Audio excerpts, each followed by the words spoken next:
السلام علیکم. ابرار رشید آپ کی خدمت میں ایک مرتبہ پھر حاضر ہے. جمعہ کا دن ہے. امید ہے آپ جہاں بھی ہوں گے خیریت سے ہوں گے. آپ دیکھ رہے ہوں گے کہ میری طبیعت پہلے سے کافی زیادہ سنبھل رہی ہے. انشاءاللہ بہتری آئے گی. خبر ہے عمان کے حوالے سے مجھے معلوم ہے کہ عمان میں رہنے والے جو میرے دوست ہیں، جو فالوور ہیں، وہ اس خبر کو بڑی دلچسپی کے ساتھ دیکھیں گے اور سنیں گے.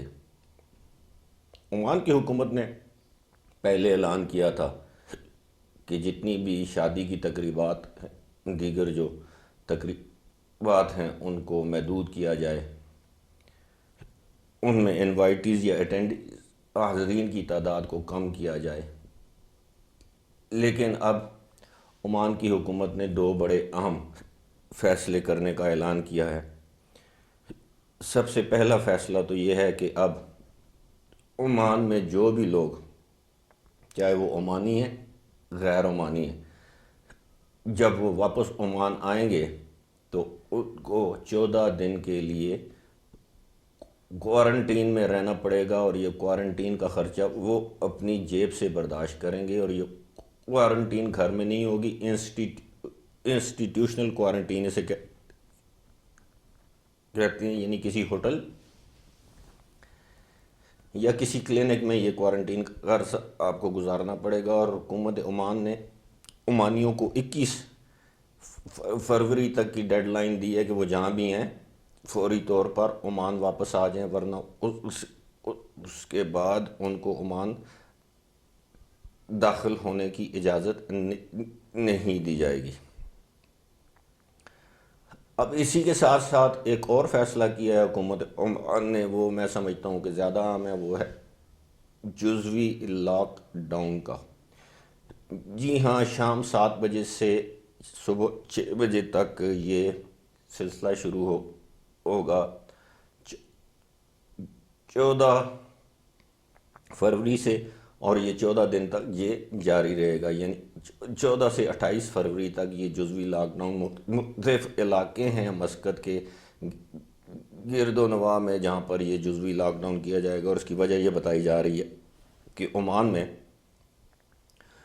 لوگوں نے ایس او پیز کو استعمال کرنا شروع کر دیا تھا، سماجی فاصلوں کا، ماسک کا استعمال ترک کر دیا تھا، جس کی وجہ سے وبا ایک مرتبہ پھر پھیلنے لگی، جس کے باعث یہ بات ناگزیر ہو چکی ہے کہ اب ان علاقوں میں جزوی لاک ڈاؤن کیا جا سکے.